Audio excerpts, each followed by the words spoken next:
भोपाल में घातक बीमारी कैंसर के चपेट में अब युवा लोग भी आ रहे हैं। इसका सबसे प्रमुख कारण तंबाकू, गुटखा और सुपारी का सेवन है।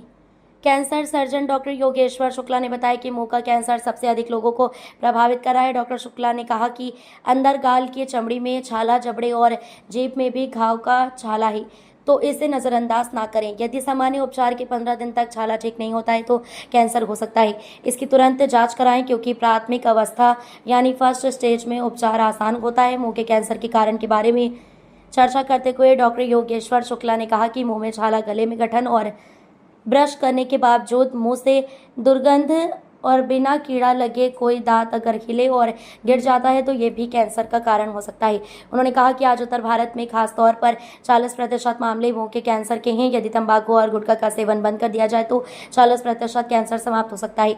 उन्होंने कहा कि जब मैंने प्रैक्टिस शुरू की थी उस दौरान 50 से 60 वर्ष के लोगों के बीच कैंसर के मामले सामने आते थे, लेकिन आज 28 से 30 वर्ष के युवा भी मुंह के कैंसर से प्रभावित हो रहे हैं। उन्होंने कहा, वैसे तो कैंसर 12 प्रकार के होते हैं, लेकिन धूम्रपान और तंबाकू तथा गुटखा सबसे बड़ा कारण बन रहा है। सिगरेट के नकारात्मक प्रभाव पर बोलते हुए डॉक्टर शुक्ला ने कहा कि सिगरेट का सेवन सबसे ज़्यादा लंग्स यानी फेफड़ों को प्रभावित करता है। फेफड़ों के कैंसर की पहचान करना भी मुश्किल होता है, क्योंकि शुरुआत में इसमें टीबी जैसे लक्षण दिखते हैं। यदि सिगरेट का सेवन करने वालों को ज़्यादा समय से खांसी की शिकायत है तो इसे नज़रअंदाज नहीं करना चाहिए, ये कैंसर का कारण हो सकता है।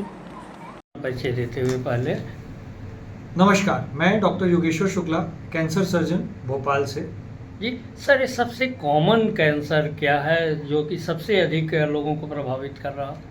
अपने भारत में या मैं मध्य प्रदेश में कहूँ या भोपाल में कहूँ, तीनों जगह सबसे कॉमन कैंसर जो है वह है मुंह का कैंसर यानी ओरल कैंसर। मुंह के कैंसर में अंदर गाल की चमड़ी का कैंसर, जबड़े का कैंसर, जबान का कैंसर, ये मोस्ट कॉमन रहते हैं। अगर अपन इनके कारणों पे जाएं कि क्यों हो रहा है, सबसे बड़ा कारण, सबसे कॉमन कारण तंबाकू, गुटखा, सुपारी यही है जो कि हमारे यहाँ उपयोग सबसे ज़्यादा होता है, इसलिए कैंसर सबसे ज़्यादा पाया जाता है। सर, इसको पहचाने कैसे? शुरुआत में पहचानने पर उपचार आसान हो जाता है? जी बिल्कुल, अगर शुरुआती स्टेज में आएंगे तो क्योर मिल जाता है, मरीज ठीक भी हो जाता है। इसके लिए ज़रूरी है इसको जल्दी जानना। जानने के लिए सबसे पहला सिम्टम, अगर कोई भी व्यक्ति तंबाकू, गुटखा, सुपारी ये सब का सेवन कर रहा है और अचानक से उसे कोई छाले का अंदाज़ा हुआ है, जो कि छाला 15 दिन से ज़्यादा बना हुआ है, भर नहीं रहा है नॉर्मल इलाज के बाद भी, वह कैंसर का छाला हो सकता है, उसकी जाँच कराएँ। नंबर 2, अगर गले में कोई गठान हुई है वह भी कैंसर कारक हो सकती है, कैंसर का लक्षण हो सकती है, उसकी जांच कराएं। तीसरा, मुंह से दुर्गंध आना, बिना बात के अपन ने सुबह ब्रश कर लिया, सब कुछ कर लिया, पर फिर भी दुर्गंध आ रही है, वह भी एक कैंसर का कारण लक्षण हो सकता है। चौथा, कोई भी ऐसा दांत उस उम्र में जिसमें हिलना नहीं चाहिए, अचानक से दांत हिलने लग जाए, अचानक से गिर जाए, दर्द नहीं है, कहीं कोई कीड़ा नहीं लगा, अगर ऐसा कोई लक्षण है तो वह भी कैंसर का लक्षण हो सकता है। जी। अच्छा सर, अगर आंकड़ों पर जाएं तो क्या परसेंटेज इसका कितना होगा? 100 में से कितने लोग पीड़ित होंगे? तकरीबन अगर मैं उत्तर भारत की बात करूं तो 40% लोग मुंह के कैंसर के कारण ही कैंसर के मरीज बने हुए हैं। तो अगर अपन कहीं से भी तंबाकू, गुटखा, सुपारी का उपयोग बंद करें, बिल्कुल ज़ीरो कर दें, तो 40% कैंसर मरीज तो स्वतः ही समाप्त हो जाएंगे, कहीं से किसी को कुछ होगा ही नहीं। सर, इसका रेशियो शहरी क्षेत्र में ज़्यादा है कि गांव में? मोटा मोटी देखिए दोनों तरफ ही ज़्यादा है, लेकिन हाँ ये है कि आजकल जो एक ज़्यादा बड़ी चीज़ हमने देखी है, जब मैंने प्रैक्टिस शुरू की थी सालों पहले, तो तकरीबन जो कॉमन एज है, जो मरीज आते थे हमारे पास मुंह के कैंसर के, 55-60 की उम्र वाले आते थे। धीरे धीरे वह चेंज होकर 28-30 साल हो गया। अब मैं महीने में काफ़ी बड़ा नंबर ऑफ पेशेंट ऐसे ऑपरेट करता हूँ मुंह के कैंसर वाले, जिनकी की उम्र 30 या 30 से कम है। उसका कारण ये है कि आजकल लोगों ने गुटखा खाना शुरू कर दिया है, जो कि तंबाकू, सुपारी से कहीं ज़्यादा कैंसर कारक है।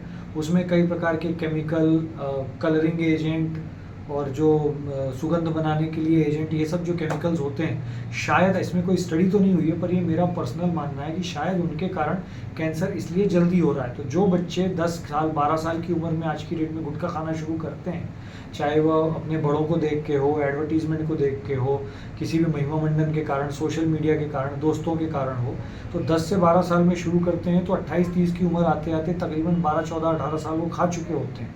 तो वो पीरियड अपने आप में पर्याप्त है कैंसर करने के लिए, इसलिए यंग एज में कैंसर बहुत मिल रहा है। तो सिगरेट का क्या है, कितना असर? सिगरेट का भी है, लेकिन सिगरेट के कारण लंग कैंसर, वैसे तो 12 प्रकार के कैंसर हैं जो स्मोकिंग से होते हैं, लेकिन अपने भारत में कहीं ना कहीं प्रचलन मुंह में तंबाकू गुटखा सुपारी दबाने का ज़्यादा है बनिस्बत सिगरेट पीने के।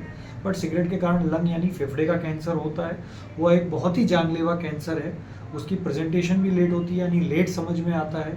उसका अगर मैं कॉमन सिम्टम की बात करूं तो खांसी, ऐसी खांसी जो 15 दिन से ज़्यादा बनी हुई है, उसकी जांच कराना आवश्यक है। हर बार उसे टीबी समझ के टीबी का इलाज ना लें, एक्सरे कराएं। अगर एक्सरे में सीटी स्कैन में डाउट आता है तो बायोप्सी कराएं, तभी जब वो कंफर्म हो तभी उसमें टीबी के इलाज किए जाएं। क्योंकि हमारे पास ऐसे कई सारे पेशेंट आते हैं पेरीफेरी से, गाँव से, छोटे कस्बों से, जहाँ उन्हें खांसी हो रही थी, एक्सरे कराया, एक्सरे में एक गठान दिखी फेफड़े में, टीबी की दवाई शुरू कर दी गई, 2 महीने 6 महीने टीबी की दवाई खाते रहे, उससे कोई आराम नहीं आया। फिर जब वापस से हमने सीटी स्कैन किया या बायोप्सी की तो पता पड़ा वो टीबी नहीं कैंसर था। तो लंग कैंसर का ये सबसे बड़ा प्रॉब्लम है भारत में कि वो टीबी से कंपेयर होता है, कंफ्यूज होता है, और इलाज भी कहीं ना कहीं टीबी की जैसे चलता है उसका। ठीक है।